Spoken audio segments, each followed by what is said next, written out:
নমস্কার দর্শক বন্ধু, আমি দশভুজা ব্লগস তোমাদের সামনে হাজির। আশা করছি তোমরা প্রত্যেকে ভালো আছো, সুস্থ আছো। তোমাদের সুখ, শান্তি এবং সমৃদ্ধি কামনা করে আমি আমার ব্লগটা শুরু করছি। আজকে আমার হেডলাইনের টপিক দেখে তোমরা বুঝতে পেরে গেছো আমি কি নিয়ে বলতে চলেছি। আবারও আমি তুলসী মহারানী সম্বন্ধে বলবো। যারা বলে যে কিছু মানুষ, সকলে নয়, কিছু মানুষ বিভ্রান্ত ছড়াচ্ছে, শাস্ত্র বিরোধীভাবে অনেকেই কথা বলছে, তাদের সঙ্গে আমি যে মহারাজকে তুলে ধরবো ভিডিওর মাধ্যমে, তাদের সঙ্গে অনেক পার্থক্য আছে, জ্ঞানের পার্থক্য আছে, শাস্ত্র পড়ার পার্থক্য আছে। সেটা ভিডিও শুনলেই বুঝতে পেরে যাবে। তাই আমি ওইসব মানুষদের কথা শুনি না।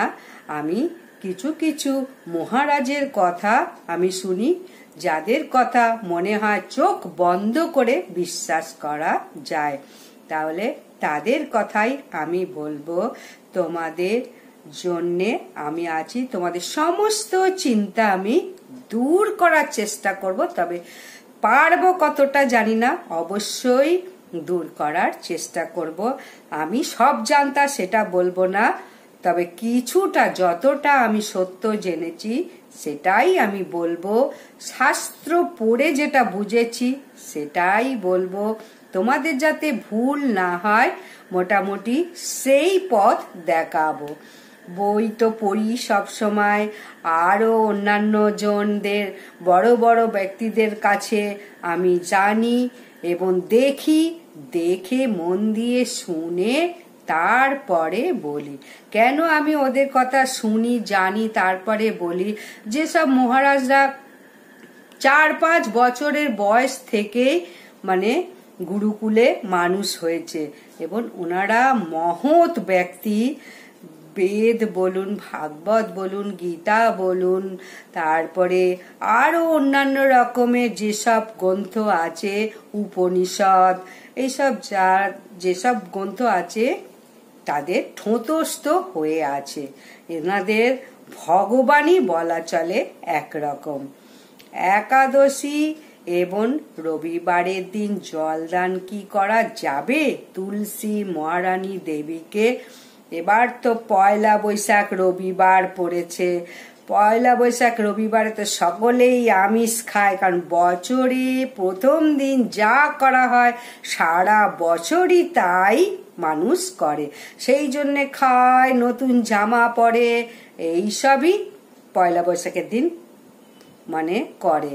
কিন্তু অনেকেই এবারে বলছে রবিবার পড়েছে পয়লা বৈশাখ, প্রথম দিনেই মাতা তুলসী মহারানী দেবীকে জল দেওয়ার দিন। তাহলে অনেকেই বলছে যে জল দিতে হবে না, জল দিলে সংসারে দাউ দাউ করে জ্বলে পুড়ে ছারকার হয়ে যাবে, অমঙ্গল হবে, অঘটন ঘটবে। কিন্তু কখনোই সেটা বলবো না। আমাদের শ্রীকৃষ্ণ গোবিন্দ কখনোই এরকম করাবে না। কোনটা সঠিক কোনটা বেঠিক আমাদের এটাই নিজে বুঝতে হবে। তাহলে সেই রাস্তাটাই এখন দেখাবো, তোমরা দেখো এবং জানো এবং করো। তাহলে পয়লা বৈশাখটা তো এবার পড়েছে, আবারও বলবো 14ই এপ্রিল। 14ই এপ্রিলে পড়েছে কিন্তু রবিবার। তাহলে তুলসী মহারানী দেবীকে কি জল প্রদান করা যাবে? তাহলে আমি যেসব শাস্ত্র পড়েছি সেগুলো থেকে জেনেছি একদম তুলসী মহারানী দেবীকে জল দেওয়া যাবে না।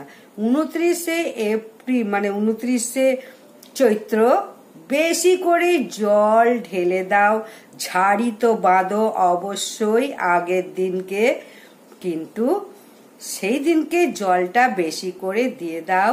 রবিবারও ঝাড়ি বাঁধতে, কারো বৈশাখ মাসের প্রথম দিনই ঝাড়ি সাধারণত বাঁধে, তার নিয়ম। কিন্তু রবিবার দিন কখনো জল দেবে না। একাদশীর দিন মাতা তুলসী মহারানী দেবী নির্জলা উপবাস করে থাকেন এবং শ্রীকৃষ্ণের জন্য ব্রত পালন করে।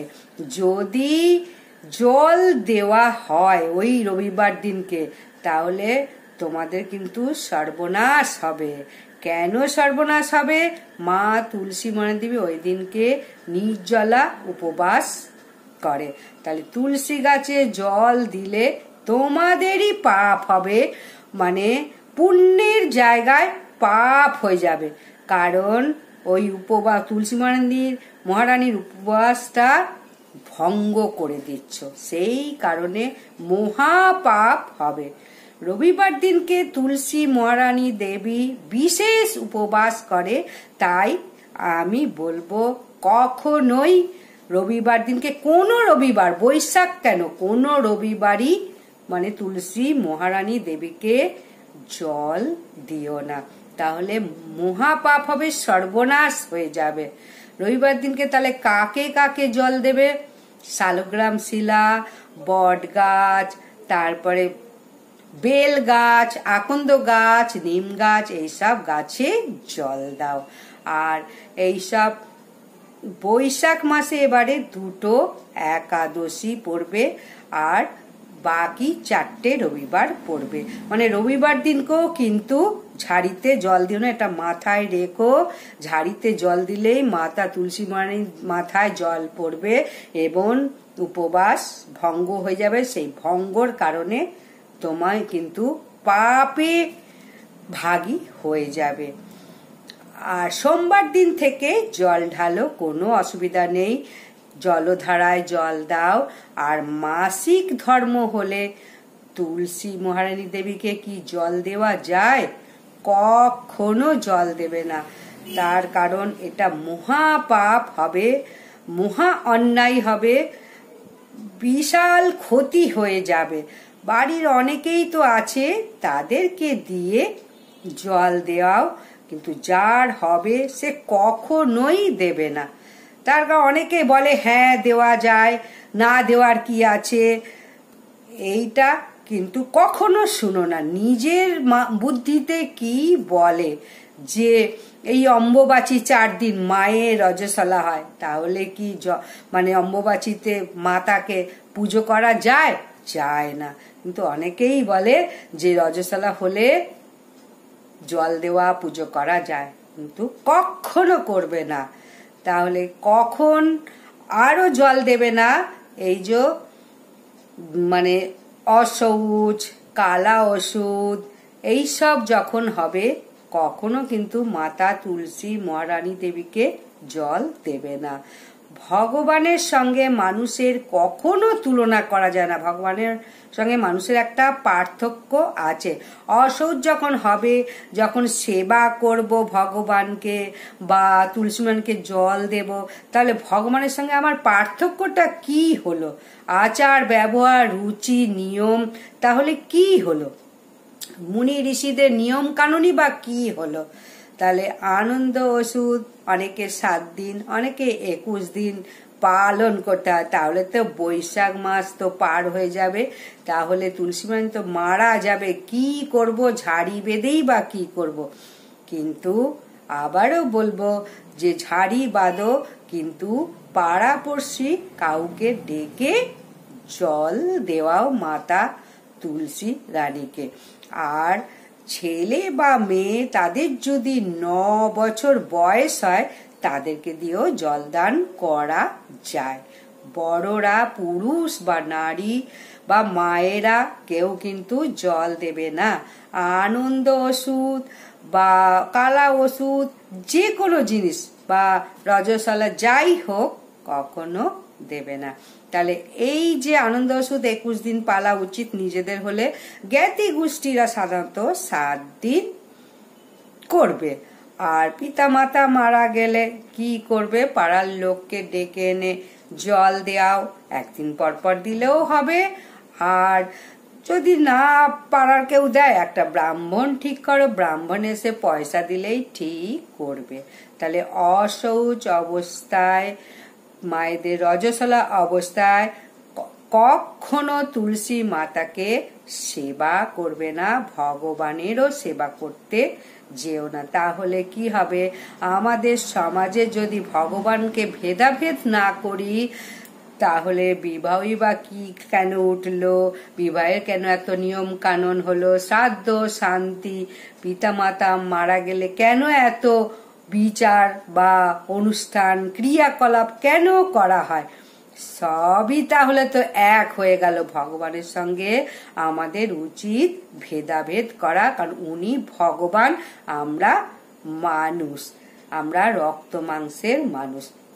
আর একটা কথা, অন্য মানে পার্থিব জিনিসের কথা তুলে ধরবো, অন্ন বস্ত্র ফল মাকড় মুন্ডা মিঠাই যাই বলো না কেন, ভগবান কিন্তু সেবা করার জন্যে বসে থাকে না।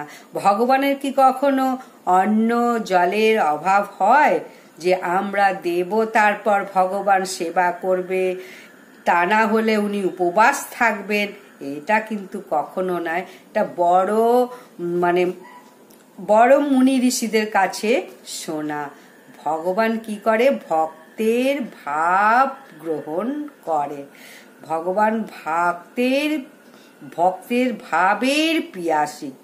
তাই আমরা যে ভাবটা আনি মনের মধ্যে যে হ্যাঁ এই জিনিসটা, এটা আমি ভগবানকে আগে দেব, তারপরে আমি নেব।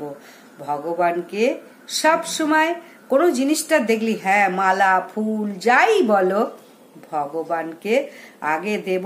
এই যে আমার একটা মনের ভাব, এই মনের ভাবটা সব সময় আনবে।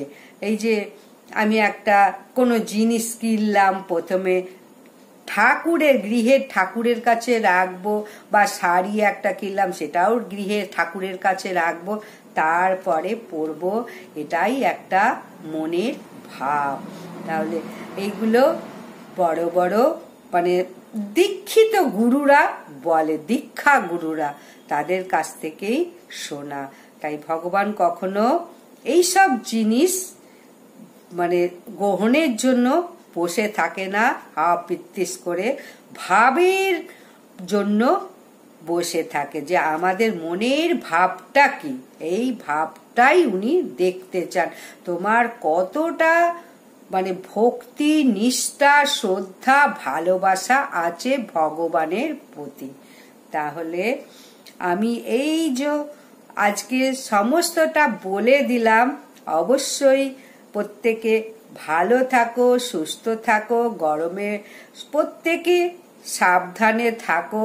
প্রচন্ড গরম পড়েছে, তোমরা সবসময় একটা ঠান্ডা জিনিস খাও, ডাব খাও, আখের রস খাও, শরবত খাও, এগুলো খেলে শরীর ভালো থাকবে। প্রত্যেকে ভালো থাকো, সুস্থ থাকো। আজকে তাহলে আসছি, আবার ভিডিওটা যদি ভালো লাগে অবশ্যই লাইক সাবস্ক্রাইব এবং শেয়ার করে দিও।